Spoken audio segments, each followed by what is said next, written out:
Hello and welcome to another episode of HealthAfrik on AAU TV. And this episode is brought to you by the Association of African Universities in collaboration with OKB Hope Foundation.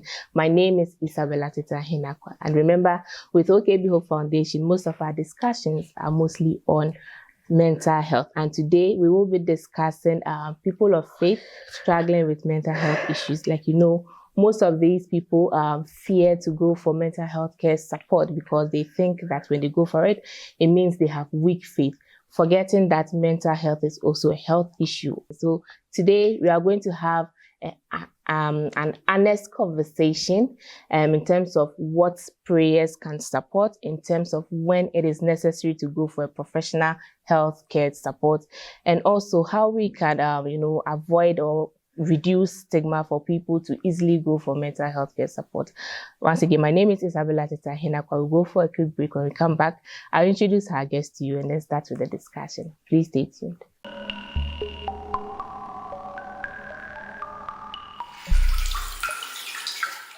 You're welcome back from the break. This is still HealthAfrik on AAU TV. If you just joined, you've not missed a lot. You can follow the discussions on our social media handles at Association of African Universities, both on Facebook and then YouTube.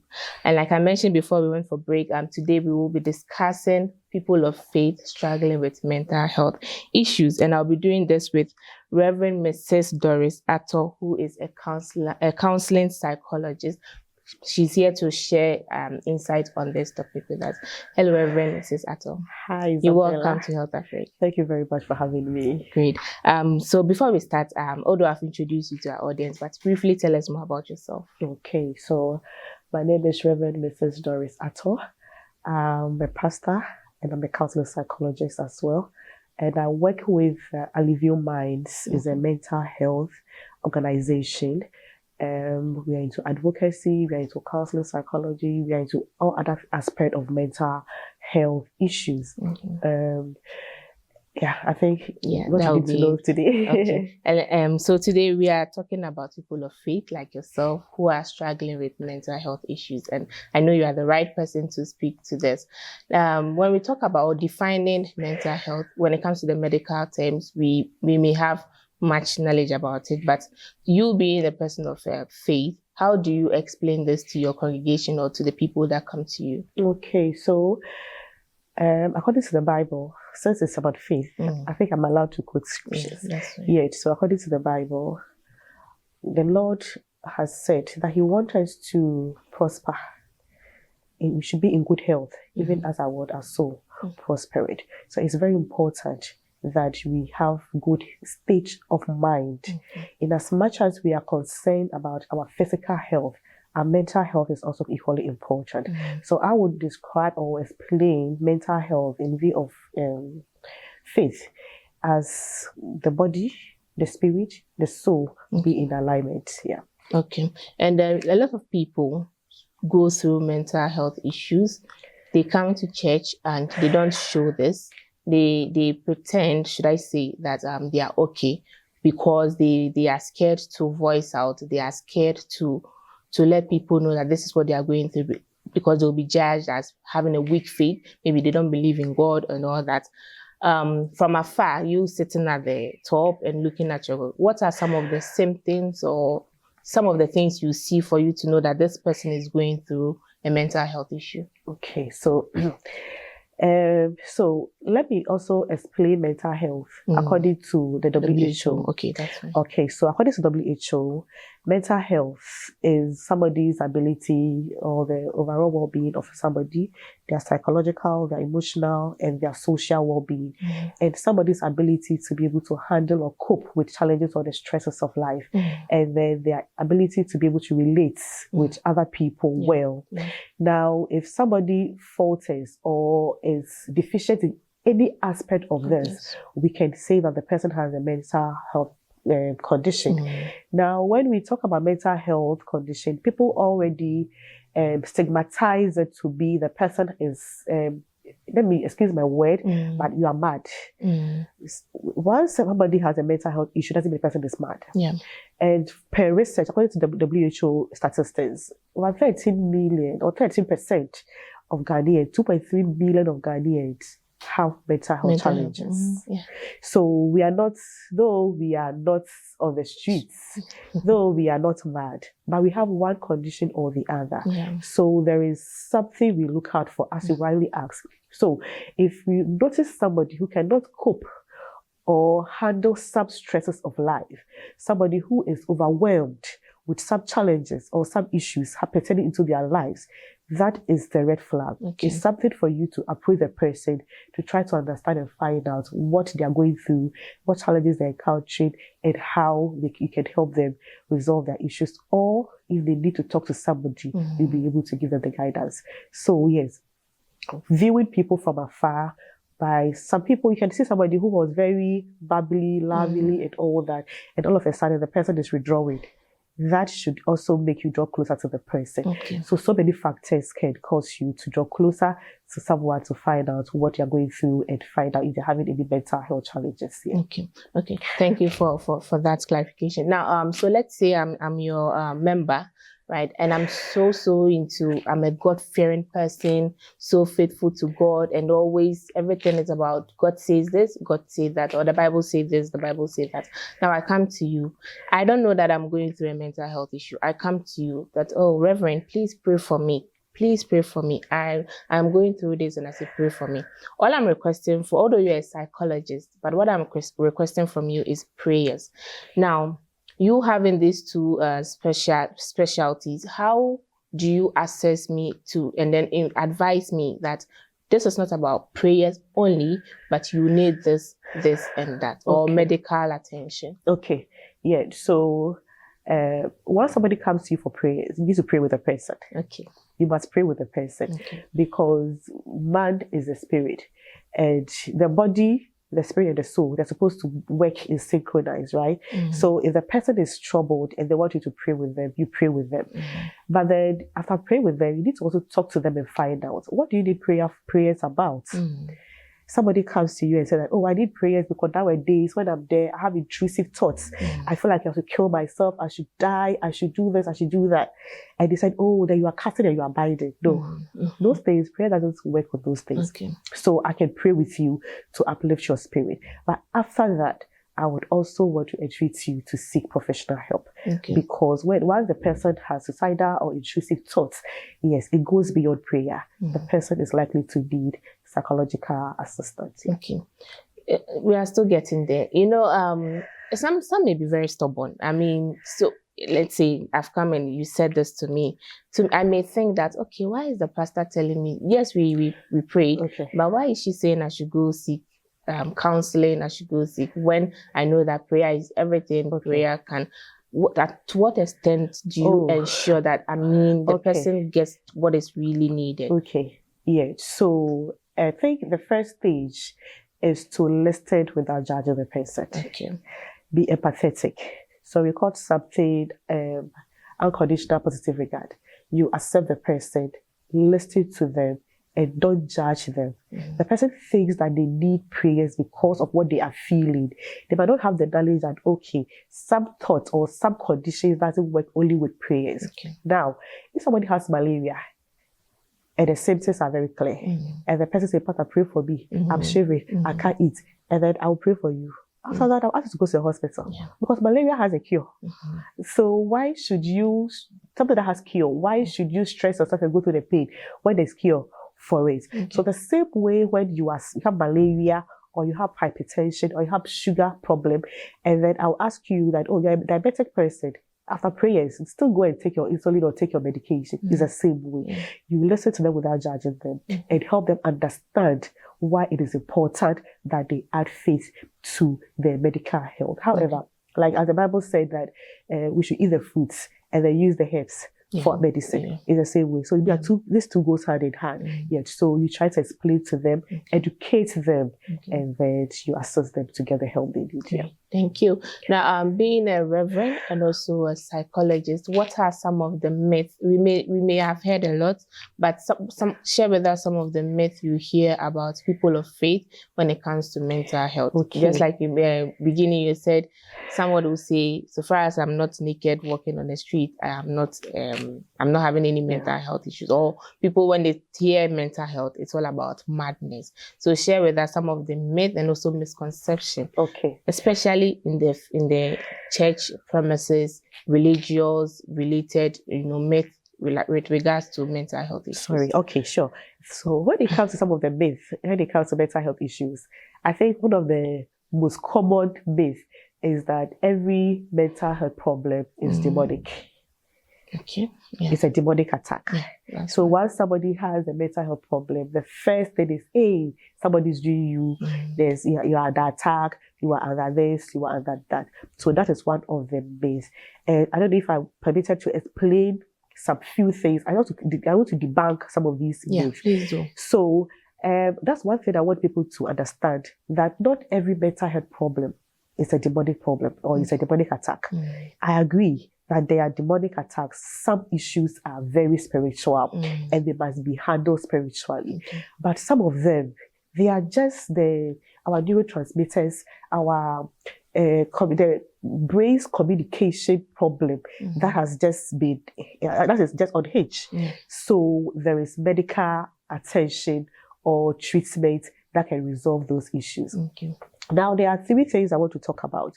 One is the prefrontal cortex. I think since this is a mental health problem, I think some of these words you might have heard it over and over again. So the prefrontal cortex is the brain's executive decision-making point. That is where we make the right and wrong decisions. That is where we're able to decide, okay, this is right, this is not good.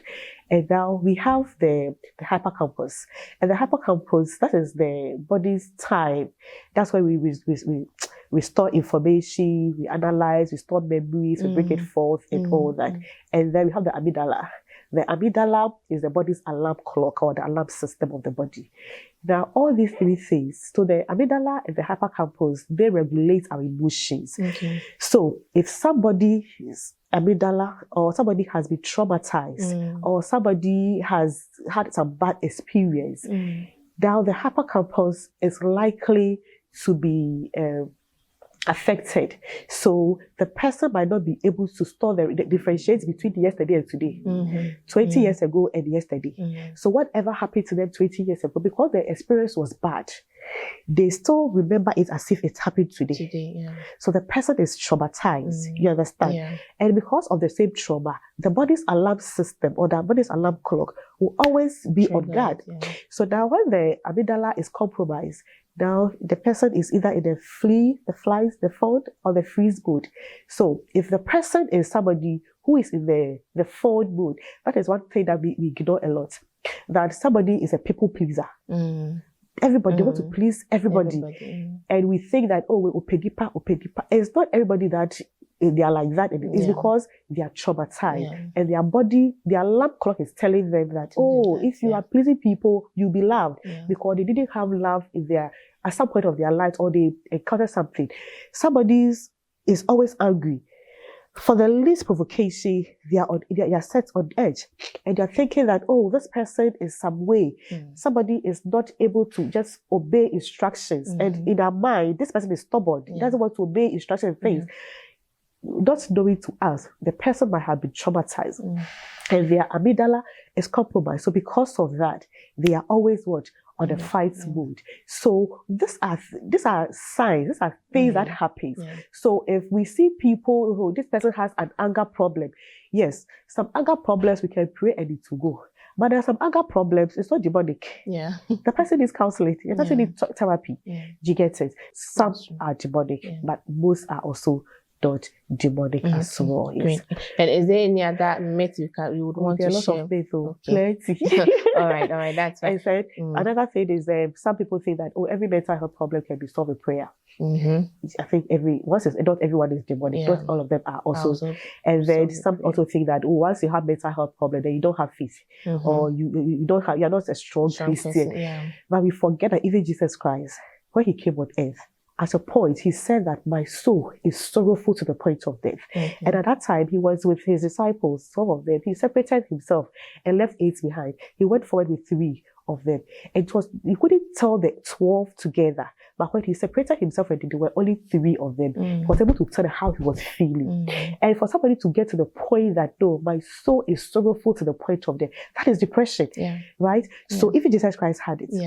And he didn't just keep it to himself. He could have just kept quiet and go out to go and pray. But he didn't keep it to himself. He couldn't try the whole 12 to tell them. But the 3 of them, he was able to tell them. So the myth that, while somebody has mental health problem, the person doesn't have faith, he don't pray enough, that is why, no, it's not true. We are human. And sometimes our emotions get in the way. Sometimes we get overwhelmed and all that. And that is why we need to seek help. So Jesus Christ talked to his friends. So like, you be here with me. Let me go and pray and come. After talking to them, he still went ahead and prayed. So yes, we can talk to people, we can pray, but these two must go hand in hand. All right. Thank you. The conversation is getting very much interested. We'll go for a quick break. When we come back, we'll continue with the discussion. Okay. Please stay tuned. We'll be right back.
You're welcome back from the break, and this is HealthAfrik on AAU TV. Today we are discussing people of faith struggling with mental health issues, when they should know where to pray, and also when they should go seek professional mental health care. And today we are doing this with Reverend Mrs. Doris Attoh, who is a counseling psychologist. Hello, Doc.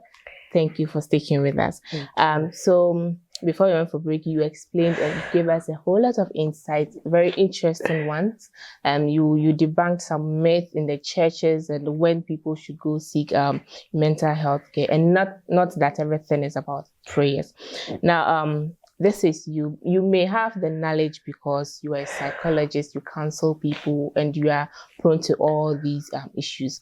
What advice will you give to other faith community should somebody be going through this? Because this is one person out of a lot of people. So what advice will you give to other people so that they follow the good step and ensure that people are out of the mental health issues they're going through? Okay, so what advice I want to give to the church or the body of faith is that we should hold a lot of mental health awareness talks in the church.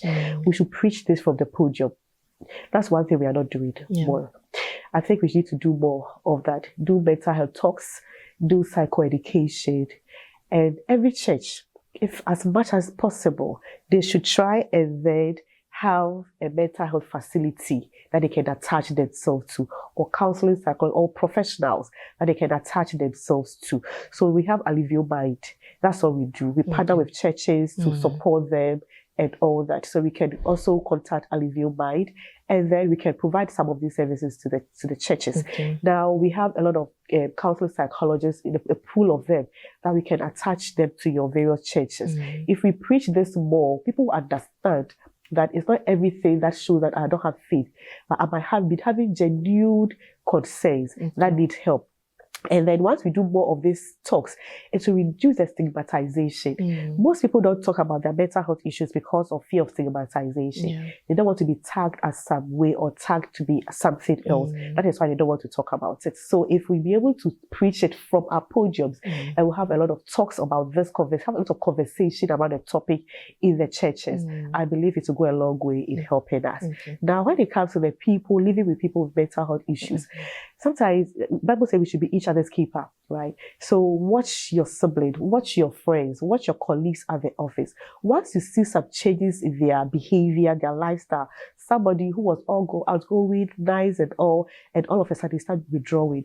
Maybe they have some trauma issues. Maybe they have anxiety problem. Maybe they have some depression coming up, or whatever the issue might be. If we pay attention to each other, we'll be able to identify some red flags and then know. Also, I think that churches should, the church leaders especially, should also be trained on how to identify red flags. Some of these red flags is very important.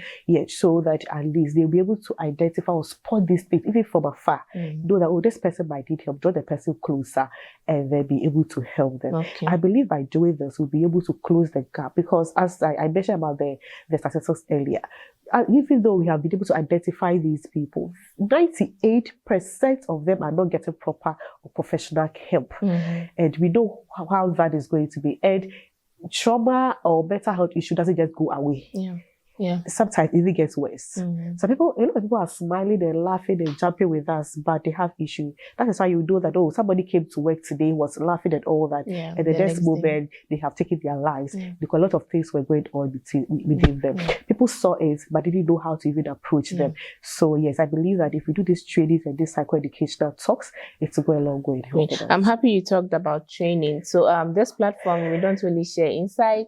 We also educate people, let them have like knowledge about how to cater or how to avoid things or how to go for support. So let's say a faith leader is listening to you and may not have any trainings on this. So just share with us maybe some few steps they can take in terms somebody approach them with a situation, mental health situation. Maybe just some few steps you should take before you refer them to maybe a professional. So I think one of the major things that we need to look out for is trauma. Most people are traumatized, and most leaders are also traumatized. So when people even come to share their issues with them, they end up re-traumatizing the people. So the first thing we need to do and take notes of is that we should always have unconditional positive regard towards everybody. Be empathetic. Be empathetic to people. Listen to understand them. Don't listen to judge. Don't listen to provide quick solution. Because sometimes you don't even have the solution. But just by listening to them, you understand them. And as they share with you, you know when to come in or when to refer them. And anytime people come to them and they're having suicidal thought, intrusive thought, and somebody has been so sad. Sometimes people don't know that they're even in depression. They only feel that, oh, I'm sad. I feel sad. I don't feel happy. And, oh, people will say that it's mood swing. Mood swing doesn't last for 1 week, 2 weeks, 1 month. The person is still not happy. That is, the person might be sinking into depression. So the way that happens, it's are things we need to quickly refer to a professional. And then as we talk about people, maybe somebody is listening to us and they don't have that training as well, they can also reach out to us, Alluvial Mind. Then you can Google it and then you find the contact, and how you can contact them, and then you get the support you need to be able to be informed about some of these things. Great. In your submissions, when you were talking about what other faith communities should do, you said we should be the lookout, we should be watching, and also, noticing all these things. We should watch each other.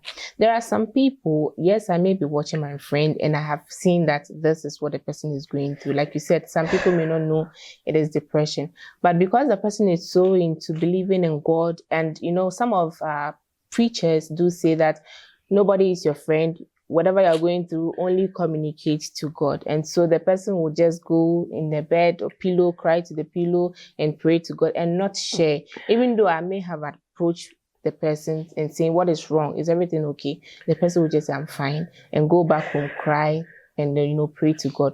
What would be your advice to such a person coming from you, a faith person, a reverend, and also a psychologist? What would be your advice to the person? So I want to tell everybody listening to me today that you don't have to go through it alone. There is help. A lot of people are going through what you are going through. People have been it and they have come out of it. So it is safe and it is okay to talk to somebody. It is okay not to be okay. But what is not okay is for you to keep your okayness, not okayness to yourself, and not seek help or talk to someone. And I think another reason why people also will not want to talk to other people is because some of us, once you share, people share their problems with you, you begin to broadcast it to everybody. Everybody hears it. I told you that I had a broken heart, and this is how I felt about it. And I'm feeling this because I invested so much in it. And the next moment, you're telling her that, because she's feeling like that, it's because she has broken heart. You have no idea what it means to me. So people are also so afraid of sharing their problems with people. So if you want people to talk to us, then it must be people who can keep people's issues. We don't have to be broadcasting people's issues, and so that we don't re-traumatize them with their trauma. But then if you're watching me and then you are going through anything at all, there is help. Okay, there is help. Now, some people don't want to talk face to face with people because of fear and stigma and all that. Now, as I mentioned, and with your mind again, now there's a digital space that you can talk to somebody. You don't have to show your face or anything. You can feel safe to talk there. Yet, so talk to somebody. You don't have to carry it alone. There are lots of people in the Bible who went through some of these phases. I will mention Saul, I will mention David, I even mention Jesus Christ, our Lord and Savior.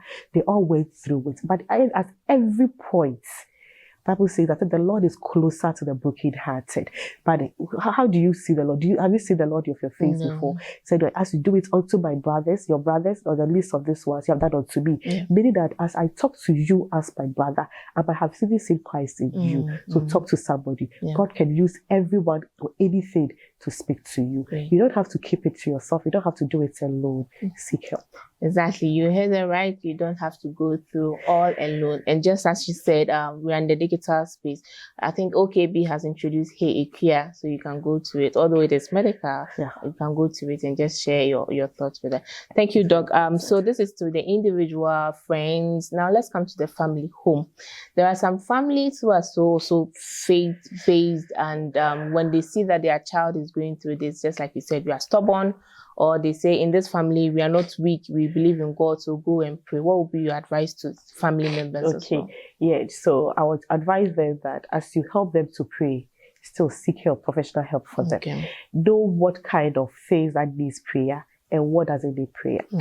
So I wouldn't say what doesn't need prayer. Everything needs prayer, but then it should be hand in hand. The same way that you pray over your malaria medicines before you take it, you pray over your diabetic medicine before taking it. The same way, prayers and then professional help must go hand in hand. So you don't have to just resort to only one angle. If somebody is having headache and you pray for them, after prayers, you give them paracetamol to ensure that the symptoms also subside.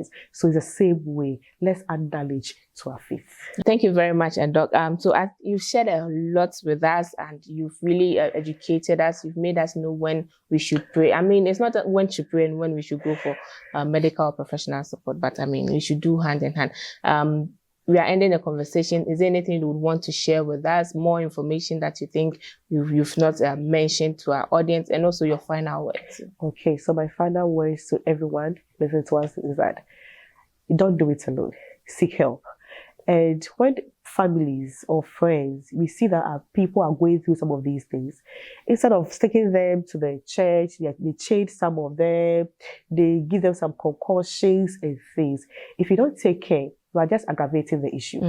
So it's important that you seek early professional treatment, because every condition has something that can help manage it. Some of them cannot be cured completely, but it can be managed. And once it's being managed, the person can function very well as well. So it's a situation whereby the person's condition can be managed and they can function well. Why do we want to deny them that opportunity and keep them under bondage? So sometimes we think we are seeking help for them from prayers, from Herbalife, from prayer camps and other places and all that, but we end up re-traumatizing them and even making their conditions even worse. So I believe that if we seek early help for them, and don't think that because you are seeking help, it means that your faith is gone. No, it means that you are making a very wise decision, and it means that you trust God that whatever solutions He gives to you through other people, His blessings will add to it, and then He give you better treatment and the best healing. So let's not stay at home and for the fear of stigmatization, but rather go go out there and seek professional help. Thank you so much, Reverend Mrs. Attoh. Now, if somebody wants to reach out to you, how would the person, maybe not share your number, but how would the person, your institution, how would the person reach out to So them? if you just go on Google, you can just search out www.aliviobai.com, and then you can have all the channels that you can reach out to us on. Thank you so much, Reverend Mrs. Doris Attoh. Thank you so much for this insightful conversation and your insight. We are looking forward to seeing you again on more discussions related to faith-based. Thank you so much. Thank you very much for having me. And this brings us to the end of today's discussions, where we talked about people of faith who are struggling with mental health issues and always believing in God and saying no to any advice, not knowing that God actually passes through other people to, reveal their information, reveal their healings among others. And so today's discussion has been very insightful and educative. If you just joined, you can follow the discussion on our social media handles at Association of African Universities, both on Facebook and YouTube. My name is Isabella Tetahinakwa. See you again in our next episode. Have a great day.